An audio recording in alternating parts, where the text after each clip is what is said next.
Hi, everybody. Welcome back.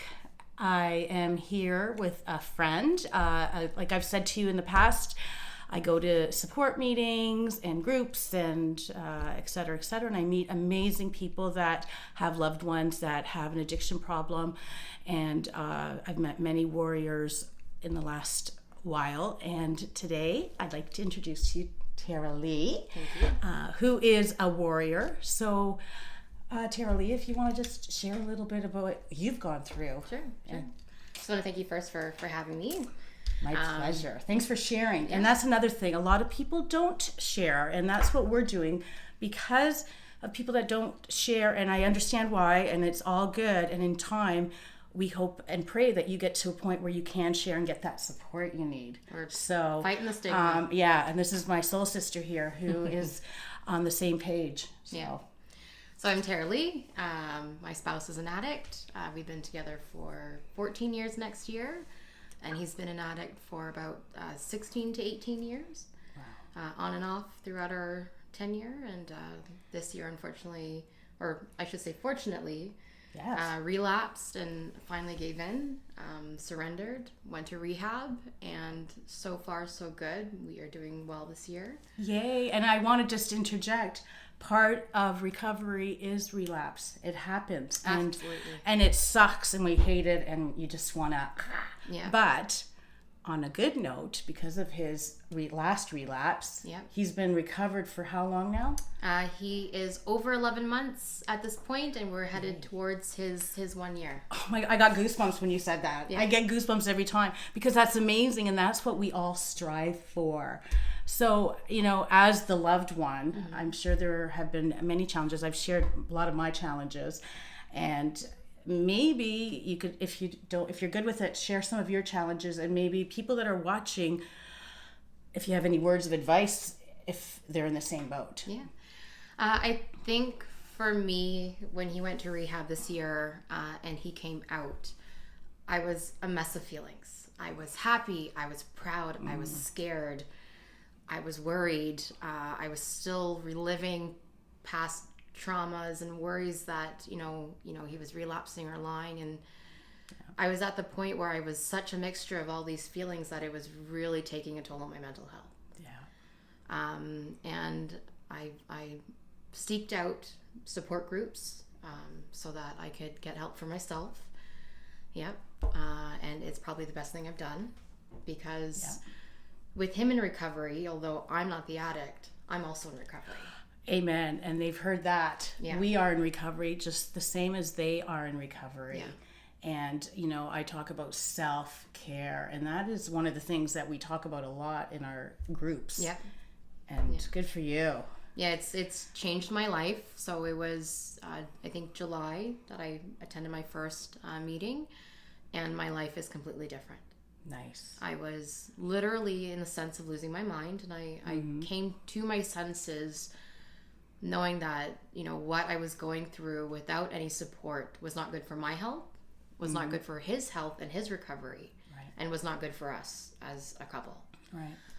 So going to these support groups have also taught me lessons, of how to take care of myself, how not to live in the past traumas, to live a better life day to day. And it's a good thing, and making connections as well, like other warriors like you, where we can all discuss the craziness we've been through, and nobody thinks we're crazy. No judgment. In there. You could tell a story, and you could see the nodding heads because we get you.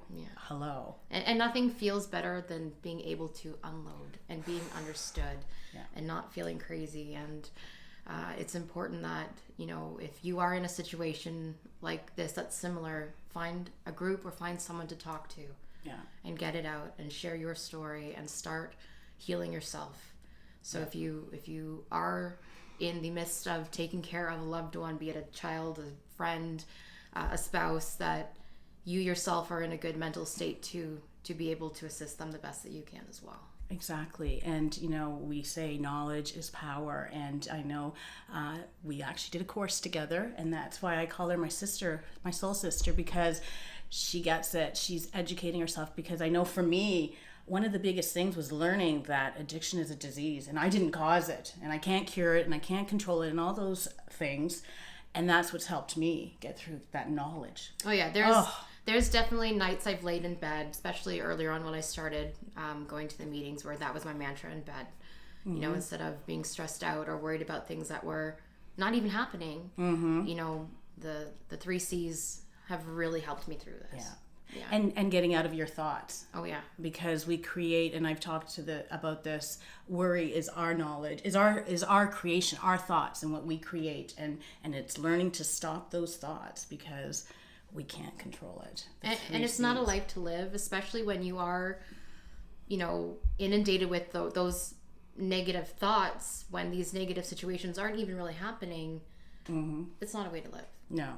And we're in recovery because we have triggers just like they do. Yeah. We have traumas like they do. Yeah. And because I know if I call and there's no answer or he's not on time, it's like I'm going through like, oh my gosh, okay, you know, and it's the addict in me and the codependency and learning not to be codependent. And let me share a story about maybe one of the last episodes, I'll call it, that I had related to this. So I had met with a friend. We went for a walk, so I was gone for a couple hours. And on my way home, I called to say, hey, I'm on my way home, just so, you know, and let him know. And he's like, oh, I got to run to the grocery store to get toilet paper, like you had mentioned earlier. And I gotten home, took care of a few things, and looked at the time, and I'm like, well, wait a minute.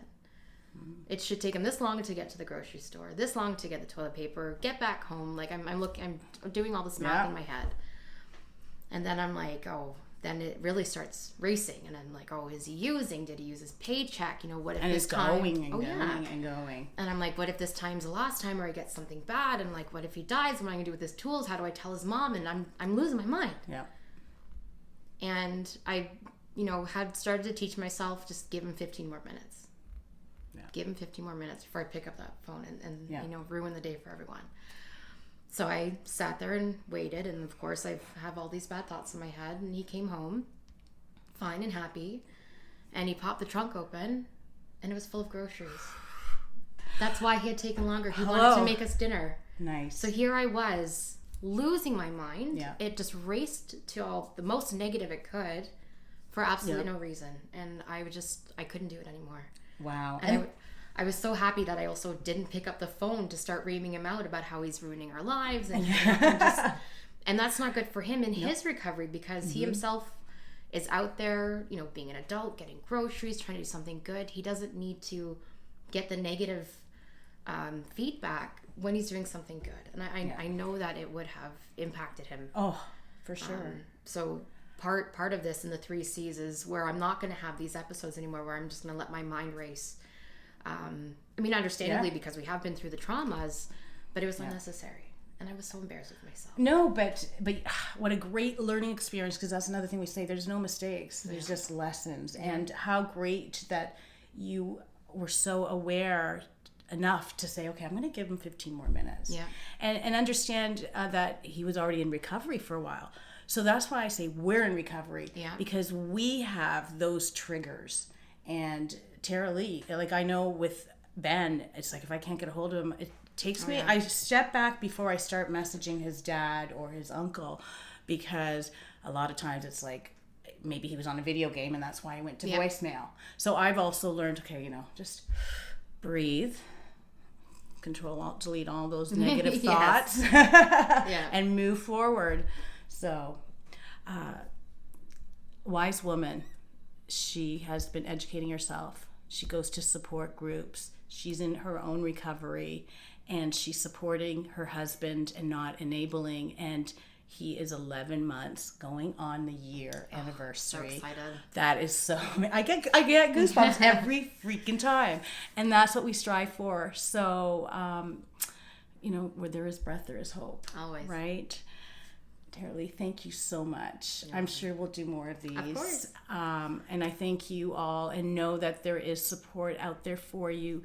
Get the help. Get the help. Take care of yourself, right? Put that oxygen mask on yourself first. Otherwise, you're no good to anyone. That's right. Thanks so much for sharing. Thank you all for watching. Have a great week, and we'll see you soon. Bye.